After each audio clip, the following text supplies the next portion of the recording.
And we have quite a bit of slop on the chain here. And right here is exactly our failure.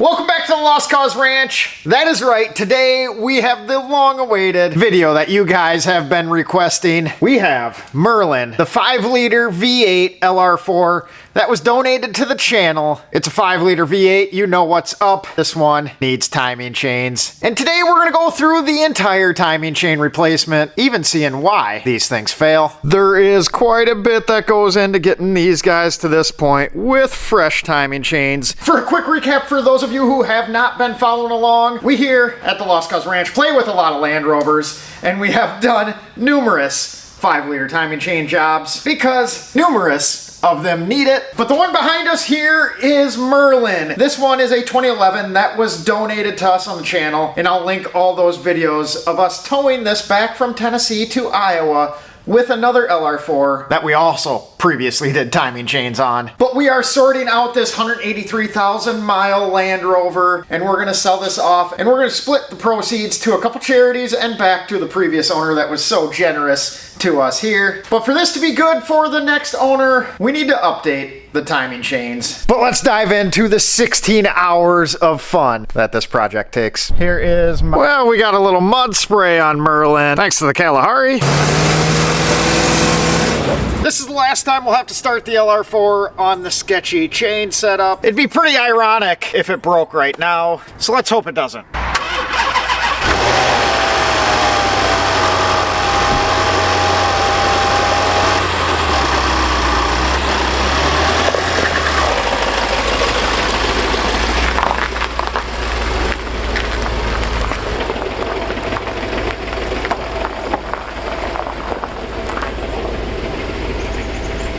I'm not sure how well the camera is picking it up, but this thing is knocking away, and that's very indicative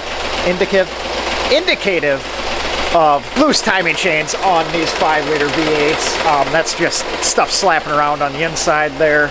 So that, coupled with timing codes and restricted performance coming up on the instrument cluster on this guy, gives us a pretty good idea that we're chasing a timing chain issue. And even though we started and drove this a few too many times, a little bit risky, but we were successfully able to get it into the shop. This can turn into a huge expense if the chain actually fails and you get some piston to valve contact. That means cylinder heads come off, cylinder heads get redone. Thankfully, we don't have to do that. So here is the majority of the parts we will be using today. We got 2 new timing chains. We have our updated guide rails. These are the ones with the steel button inside. There's a better shot of that. So the early timing chain guides are just aluminum, and that button there is where the tensioner pushes up against. Something like that. And the early ones without the steel button would wear a hole into the aluminum via the piston, and then when the chain wears and the tensioner has to max out, that worn spot does not allow it to keep proper tension anymore. Once we get torn into this guy, we will see if that is the case as to what is causing the issue here. Sometime in the 2013 model year, they came with this button factory. But we have 2 tensioners. We have the gear for the crankshaft. We also have the oil pump chain guide and tensioner there. More than likely, we aren't going to touch this, and we'll talk about why later in the video. But here are the required specialty tools. This right here is our timing locks. These go into the back of the camshafts to keep everything lined up. This is a crankshaft lock, which goes in where the crank sensor is, and this one locks on the flywheel tooth, so we can use this guy. This contraption goes onto the front crank pulley and allows you via this socket to remove the crankshaft pulley bolt, and this guy and this are the puller for the crankshaft pulley. So we'll demonstrate that later. My least favorite part of this job involves this guy. To remove the timing chains, we also have to remove the valve covers, which requires removing the fuel injectors. And this is direct injection, so the injectors are right into the combustion chamber and usually fairly stuck. And then we have to use this special slide hammer to get them out. Most of the time it works. I say most of the time, and then as you see, this guy has a curve because there is plenty of stuff to work around in the engine bay, and it is tight on the rear 2 cylinders on each side. So that's not a fun part of the job. So I typically start off one of these jobs with removing all the unnecessary plastic. We just blow that all out of the way because we need as much room as possible. Thankfully, I got a head start on that job when we were in Tennessee, picking this up when we needed to grab the alternator for the silver one, so we could make it back home. So our engine cover, our side covers are sitting in a pile right there, along with the alternator. So that stuff's out of the way. It did make it a little tricky pulling it in because without the alternator, the belt's not on, and we didn't have power steering. These don't turn that well without power steering. So we're gonna finish getting our plastics out of the way and start tearing everything off the front of the engine.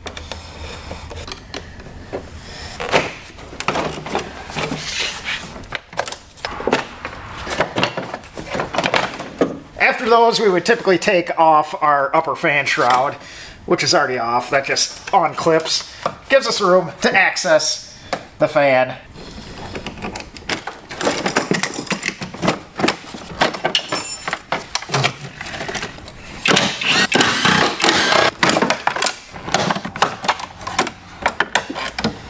Not the right size.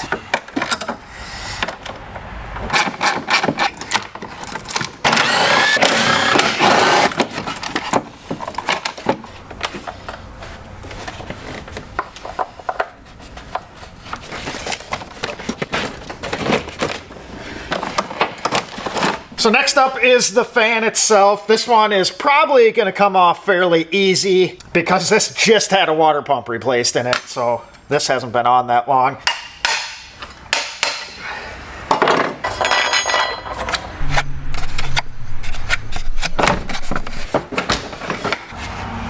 Many times, if that hasn't been off before, you'll need something like this, which has a bunch of different sizes. That goes onto the nut, and then this attaches to an air hammer, and you can rattle that thing loose. You guys know we love using air hammers around here. All right, you can see in there where we got it to move to, but only when necessary. Got an extra one of those down there. That really opens everything up in here. Front of the engine has much more room. Radiator will come out at a later date. Besides, we have a little more access to the valve covers. We're gonna start taking stuff off the front. We're gonna get the belts off. The fan drive belt is a stretch belt, no tensioner. So we're just gonna undo this pulley, slide it off, get that out of the way. Then we can get the main serpentine belt out. We don't have to drop the tension on that because the alternator's not there. So this off, bracket off, then tensioner out of the way. Everything will come off. Then we start getting messy and drain the coolant. So we'll do that via the thermostat area. And we found a piece of cardboard to hopefully keep the concrete in somewhat decent shape. I think I may pull off the front grille so we don't cause any damage to that.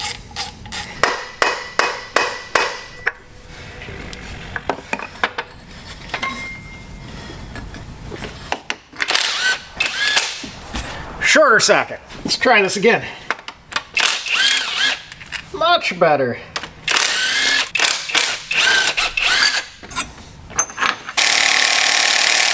Let's stick a bigger battery on it. That worked better. I really like these school lunch trays for jobs like these. I have all the belt drives separated out onto one. As we pull stuff apart, we'll separate it out onto each of them. It'll keep the mess contained and everything organized. We got quite a few of these around.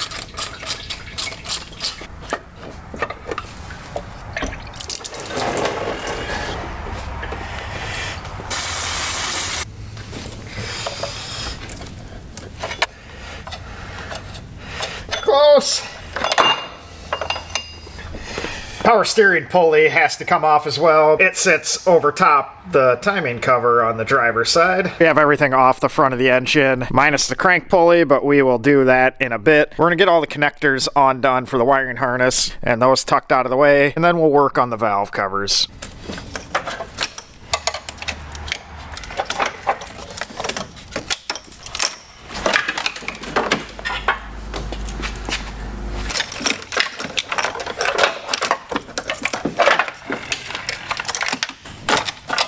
Still had a little pressure.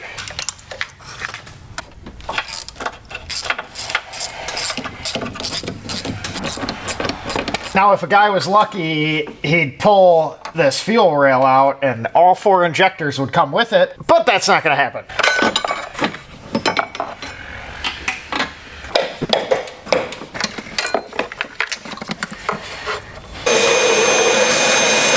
Just trying to clean up and limit how much stuff could possibly get into the engine. Anything going in there probably wouldn't be ideal. So there are our fuel injectors sitting in the cylinder head. We'll clamp on to that guy right there and use our little slide hammer and see if we can get these guys out. Now we're gonna see how stuck these guys are. This is kind of a make or break on my feelings on doing timing chains on these. Everything else is what it is. Those just kind of get frustrating sometimes. Well, that one wasn't too bad. Just 7 more. So what are we, 12.5% done? But you can kind of see what we're doing here. This little collar slides over. Then we lock it. And then that's all one piece. Then we just do some technical taps. Pull it out.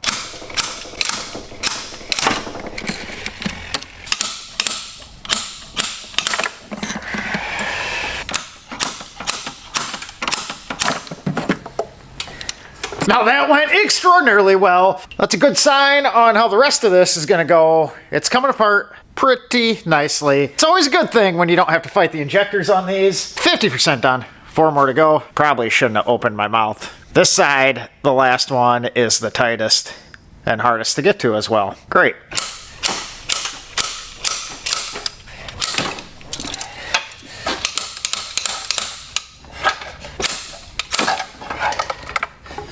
That one was a little tougher. I should move that before I eat it. Smart guy I am, put the vacuum right where you would step off the stool, and I tripped over it twice.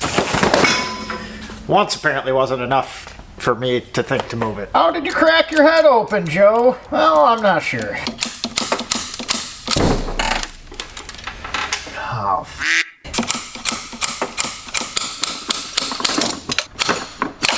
yep. Had to open my frickin' mouth.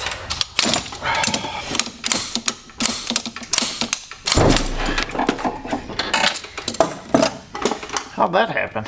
It's dangerous around here.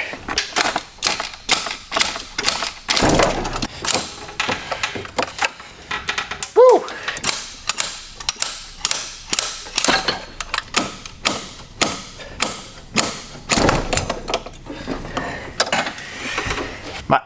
My arm's getting tired. It's an awkward motion.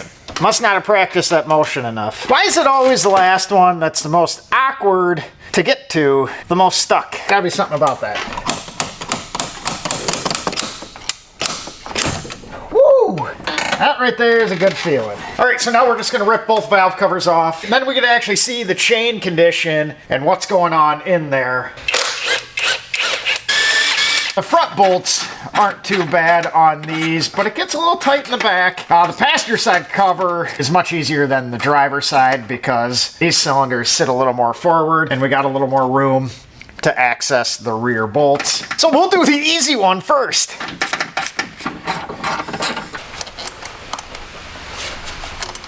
We need a prying device.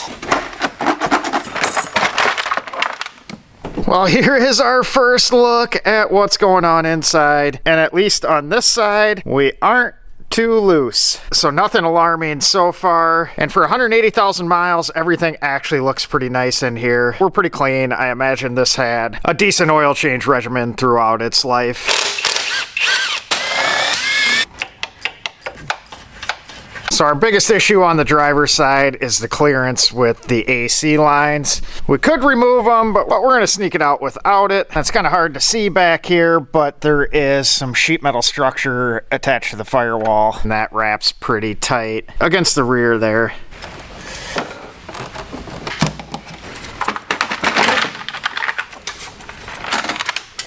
So these two there on the rear side are the tricky ones to get at. You're working around that sheet metal there, but as you see, it's doable. Taking a peek at this side, nothing crazy loose. Seen much worse.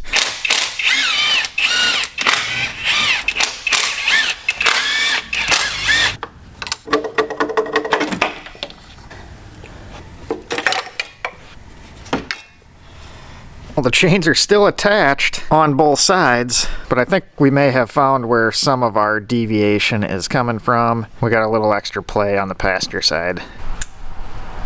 Now we just need to roll everything over to the correct spot timing-wise so we can get all the locks in. Then we can go through the bear of getting that crank pulley off.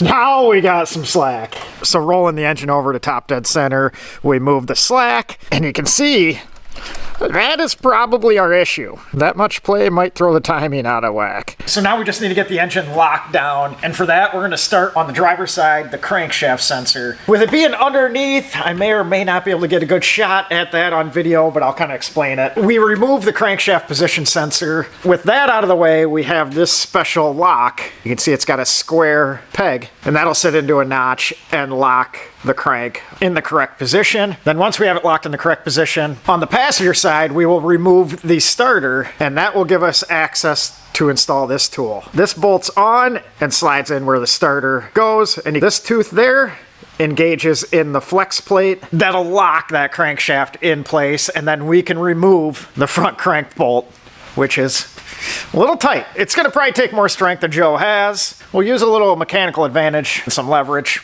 and try not to break anything. We gotta remember to turn it the right way. There's two different bolts, one left-hand thread, one right-hand thread. We gotta make sure which one we got before we chooch something up. I really do miss having a hoist for this type of stuff. Makes life a little easier, but we will use the quick jacks in place for now, and that should do the trick. This whole job is doable without a hoist. Just makes it a whole lot easier when you're not laying on your back. We got a tiny bit more clearance. So that electrical connector right on the other side of the drive shaft, that is plugged into the crankshaft position sensor. So that's what we're gonna go after getting out. So if you look through the hole, you can see a square cut out, and that matches up with that square. This part is really easier with two people. It has to be lined up just perfect to slide in. So we're doing a lot of up down. It's like a workout. Too much. So close.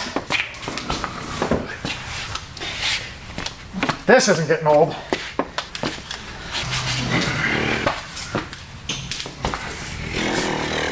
It's amazing how a little turn makes such a big difference. That was a bit of an ordeal, but you can see the plug is in there, and now the crank is locked into the correct position. Starter out of the way, and our little lock plate in place. Now we're going to use this behemoth. This will bolt onto the front of the crank pulley. Then we'll stick a jack stand under on this side. Then we got this special long socket that'll slide in there. Then we're going to use all of Joe's might to undo this. Before that, I got to look. If it's marked 12.9, it's reverse thread, so I just got to make sure. Got a spare bolt here. It's hard to see, but right there it's marked 12.9. The majority of them are this. So if it's that, we have to tighten it to loosen it, or something like that. So I just went ahead and took a picture with my phone, and you can see right there, 12.9. So that means we'll set this up in this fashion with the leg on the driver's side, because we're going to be going this way, breaking it loose. So we want this to push down on the jack stand. If it was the other bolt, we'd have it flipped and in there like that. So we are all set up, ready to go. We got our 3/4 inch breaker bar on there. And I actually happen to have a piece of 2x2 square tube. That was the correct length to wedge under this. We're gonna use a jack handle for a little extra persuasion. It's not because I'm weak or anything, I just don't wanna work that hard. Definitely not because I'm weak.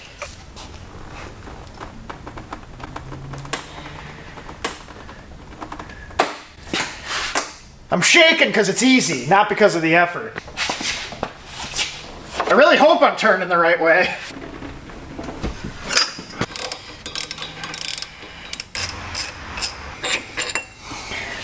There we go. Success. All right, so now that we got the bolt out, normally we would use this puller to get the crank pulley off. This would thread in, then this would go in, then this would bolt onto the pulley, and we'd undo that, and that'd suck the pulley off. I'm gonna attempt something different now. I'm gonna try to leave the radiator in place. The AC condenser is bolted to the radiator. I don't wanna open that system. The AC works, and I don't have a machine to suck it down here, but this threaded rod's too long to get in there with the radiator. So I'm gonna attempt something different. I'm gonna thread a bolt in, then use this piece with 4 bolts on there and press against the head of that bolt and try and pull it off that way. A little improvisation, but hopefully that saves some time. All I can do is try and figure it out for you guys, whether or not that works.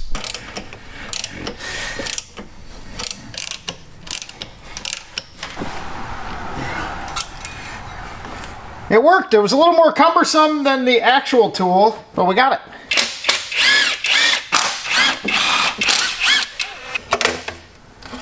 That came off easy. So we have everything out of the way now. We got a little loose there, and we have quite a bit of slop on the chain here. There's gonna be the majority of our issue.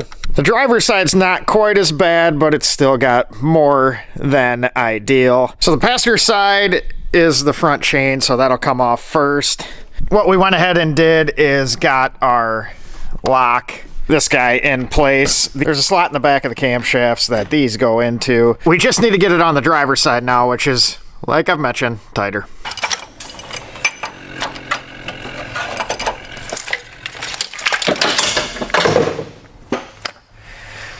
I don't know what fell.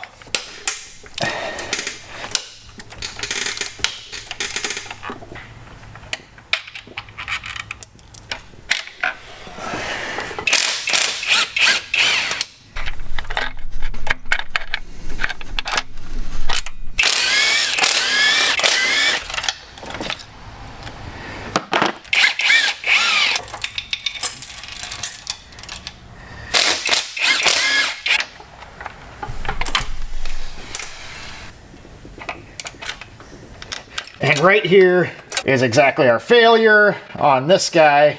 Not shocking.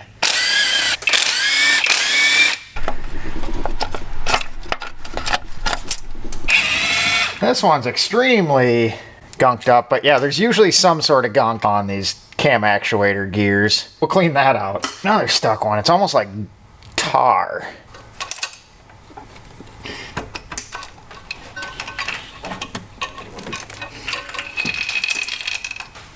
You can kind of see there, it's just got some old gunky oil that doesn't get flushed through that cam actuator too often, so we'll clean all those up before we reassemble it. We'll be putting a new crankshaft gear and washers on it here, but obviously this was in need of repair, but we have ran across much worse. Right here are some oil squirters. They feed oil pressure right onto the chain itself out of these, and in the past we've had them where the chain was loose enough and slapping around that it actually broke these off. Huh. That guide has a little bit of play. That bolt is broken. This guy right here was sitting down in that area. Thankfully, we're in good shape on this one. It never got to that point. And I mentioned earlier, we probably will not be doing the oil pump and balance shaft chain. I'm going to make sure that's within spec, but that one is just a little more difficult to do and requires removing quite a bit more, and that's usually not a big failure point from our experience. So if that's in spec, we'll leave it and we'll save ourselves a ton of labor. That's like a drop the pan and whatnot. No fun if not necessary. So this right here causes the majority of the 5-liter Land Rover Jaguar timing problems. Saw me pull that out. It's all in one piece, but that indent right there is not supposed to be there. So this is the chain tensioner, and this is the chain guide tensioner rail. This goes something like this, and the piston on the tensioner wears right into the aluminum. There is a few updated parts on the timing chain setups, but the main fix is a steel button in the place where the piston on the tensioner hits. This steel button is obviously much harder than the aluminum, and that will prevent this indentation. And that indentation doesn't allow for the tensioner to create enough tension on the chain when it gets wore in far enough. So this essentially maxes out its stroke and therefore can no longer keep the chain tight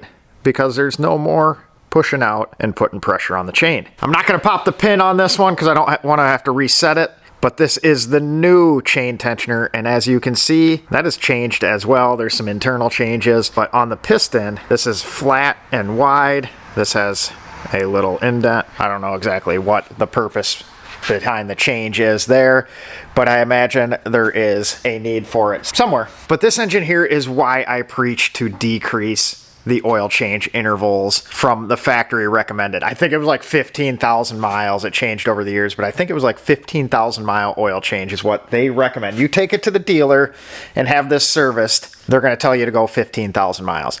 I'm going to tell you to go 5, maybe 7, but 15,000 miles lets the oil break down too far, especially being it runs just a 5W20, nothing too thick. But this particular 2011 LR4 must have had a good oil change history with a shorter than factory interval, along with a high quality oil, because we are at like 183,000 miles and it just now had the timing chain failure rear its ugly head. Most of these guys are doing it between 60 and 100,000 miles if you were following the factory oil change intervals. This at 180,000 miles is an exceptionally clean engine on the inside, and the nearly double timing chain life is also an indicator of good maintenance. I was actually curious with this having 183,000 miles if this was possibly the second set of chains in there already, but this with that original guide definitely tells us we're on the original chains. So it is not all doom and gloom with the 5-liter timing chains. If you take care of your 5-liter, it will take care of you. Now we're just going to clean up the sealing surfaces and get this guy heading back together and onto a much quieter life. A little better performance too.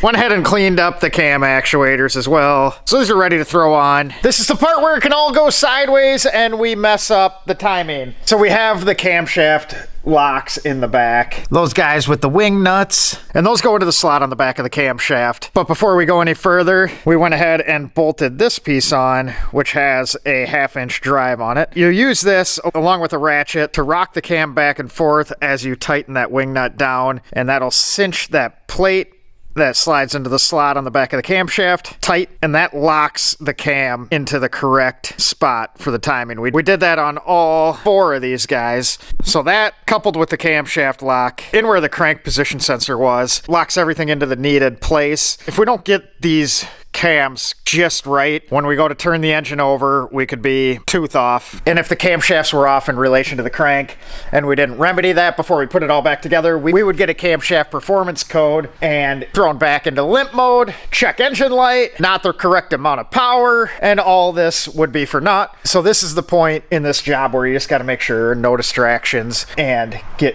everything locked in just right. So if you're going to zone out at any point on this 2-day job, just make sure it's not this point.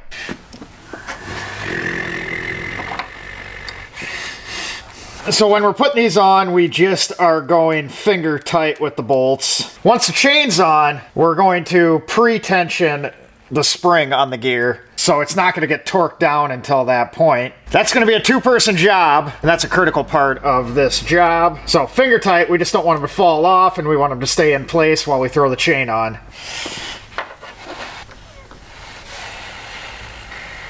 On the driver's side, we can't put the exhaust gear on without the chain in place because the reference wheel doesn't allow the chain to slip past the cylinder head. We have more room on the passenger side to do that. So we'll feed this guy through.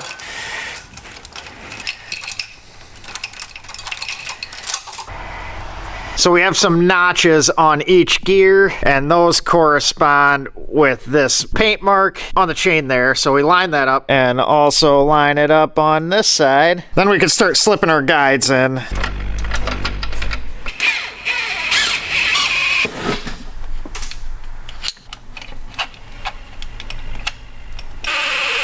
So we got the driver's side all in, and everything is looking good at the moment. Paint mark to notch, paint mark to notch. Then down towards the crank, we got the paint mark lined up with the indicator on the plastic guide. Tensioner in place. We have yet to pull the pin, but everything's sitting pretty happy. And what's funny is, even without the pin pulled on the tensioner, the new chain is tighter than the one we removed. So I think we'll be money on this one.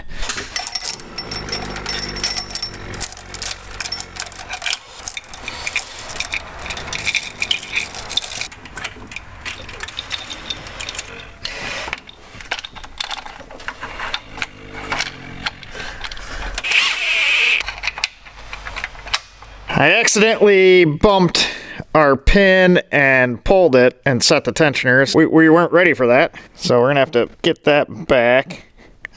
All right, we didn't want to do that yet, so that needed to go back home. So the passenger side is all in there as well. Notch to the paint mark, notch to the paint mark, and then our little mark there has the paint mark on it. And we're gonna have a Ted sighting on the channel here shortly. He is gonna come over and help me set the preload on the gears. That is done with this fancy thing. That tooth goes in a tooth on the gear, and we're able to roll it, and then we'll torque these down and hold them into place. We just have to do it on this gear and this gear, and that sets everything up on all four. So I went ahead and loosened up the suction tube for the oil. That way you can slip this side in, and this will grab onto the gear. All right, so we're gonna pull the pin.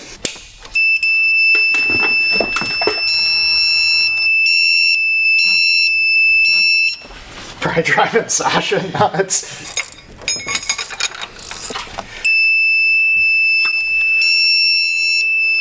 Beep, beep, beep, beep.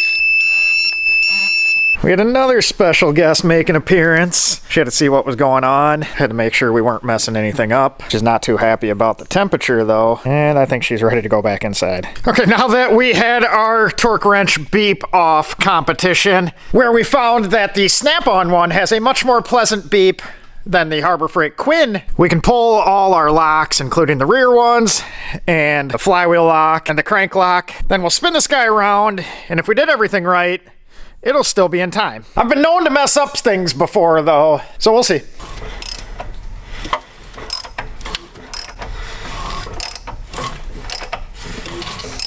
So we did 2 times around. Our paint marks on the chain won't line up for many, many revolutions. So now to check it, to make sure everything's in time, we'll slide our crank lock back in and then slide the cam locks in. If the rear locks and the cam slide in nice and easy, we've got everything where it needs to be. And with the crank lock in place, our cam lock slides effortlessly. We are good to go. Everything is all set and in order, so we can start buttoning this guy back up. So we have the mating surfaces cleaned up on our covers. These do not use a gasket. Well, the lower timing cover has a neoprene rubber gasket of some sort built in to the cover itself. So the only way to have a fresh one of these is to replace the cover itself. But the upper timing covers, no gasket. They use RTV sealant. So we got everything cleaned up. We are going to swipe these with RTV, and we are also going to do a light coating on the lower cover and install this guy.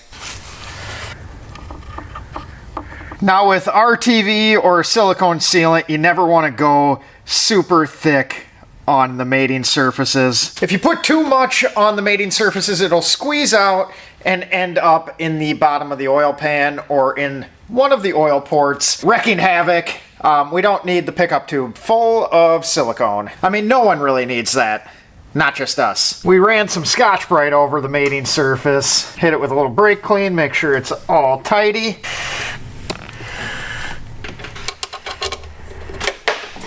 That was smooth. Right into the coolant.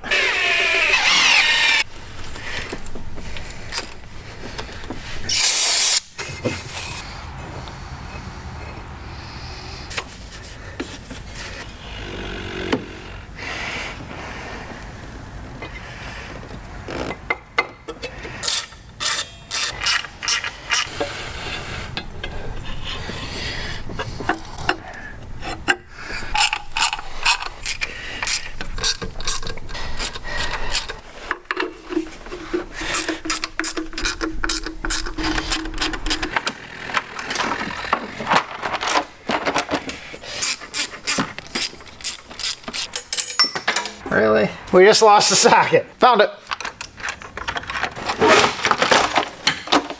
This one's a little tighter fit. So normally we'd use a special tool to put the crank pulley back on, but same thing as taking it off, we didn't remove the radiator, so we gotta improvise. So I got it squared up and started, but how I'm gonna do it is the old bolt, and then I'm gonna use the thrust bearing from the installation tool. This has the ball bearings, and that way when we're sucking the pulley in, we're not fighting the friction from the bolt head turning against the crank pulley. So it'll go on a little smoother.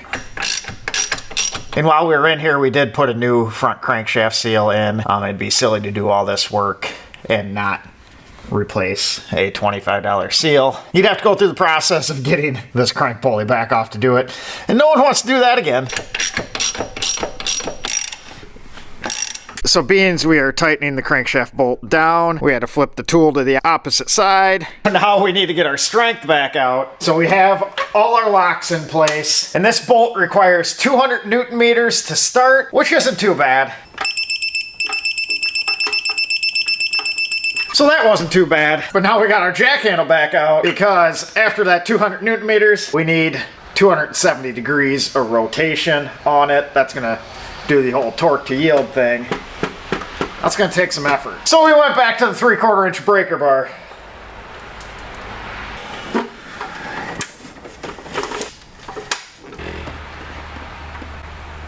That wasn't the end of the world. It does take a little bit of effort for a little guy like me. But that is the end of our special tools. We can pull everything off, pull the flywheel lock out, and bust the rest of it back together. Typically at this point, we would be removing the intake manifold, replacing this coolant pipe, and installing a new water pump. But that was just recently done on this one, so we won't worry about that. But normally if you're in here this far doing chains, those are a smart thing to take care of and just save future headache. I'm assuming you are like me and don't like future headaches, and that type of stuff while working on these makes these Land Rovers feel dramatically less maintenance intense than everyone makes them out to be.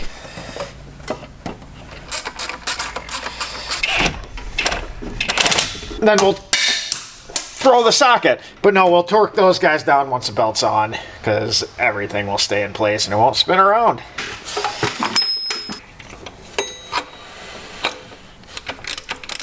Next up, we have our injectors. Before we can put all our wiring back, we need the injectors down in there and the coils in place. Like I said, using the slide hammer, pulling these guys out is not exactly my favorite part of the job. I've had this happen one time before, but that last injector that we were having difficulty with, you can see we chooched it up a little bit. It's supposed to be straight, a little more like that. You can see we actually cracked it as well. But the good news is we have a new Bosch injector on hand here, so no worries.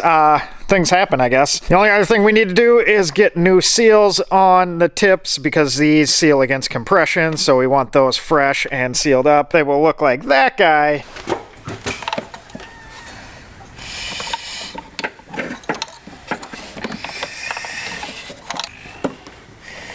Turn them the right way.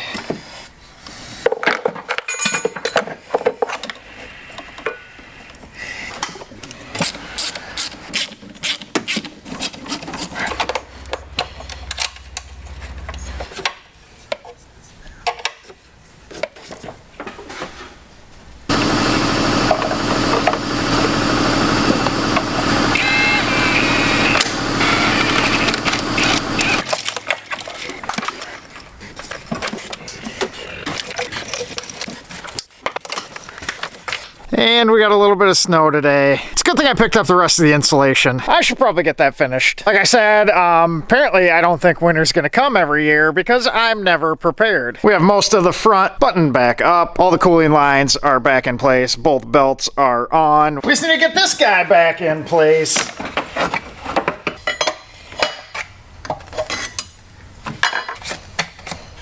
And we're just gonna give this a small tap. Don't need to get too crazy because it's going to tighten up as it spins, and if we ever need to get it off in the future, it'd be nice to be able to do that. We're just trying not to screw the next guy.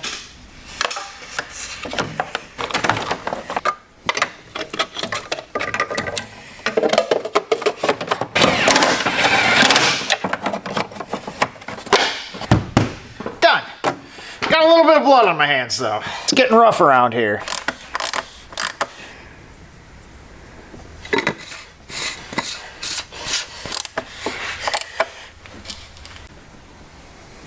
Look at that. We even followed the rules.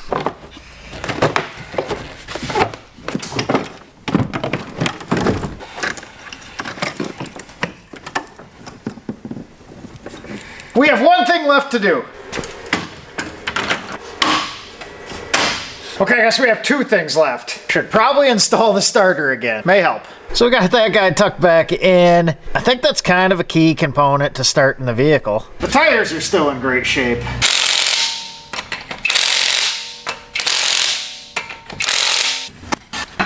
Just pulling the fuel pump fuse so it doesn't fire up right away, and we can pump a little oil pressure into those fresh tensioners and keep everything all nice and tight on the first startup. So we're gonna do our first little crank over here. Ideally, should be no abnormal noises. That's what we're going for at least.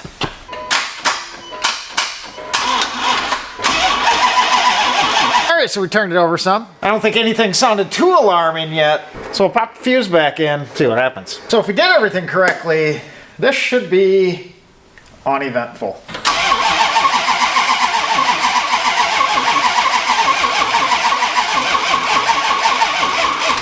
Pretty uneventful. All right, the battery's actually charged now.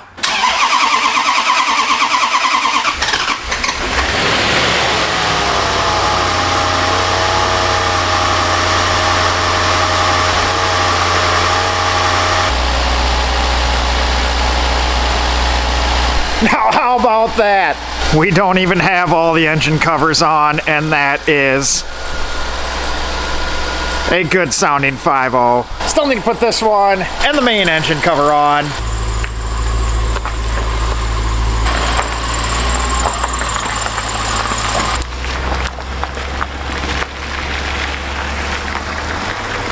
Now that's a cool thing to see on your Land Rover test drive.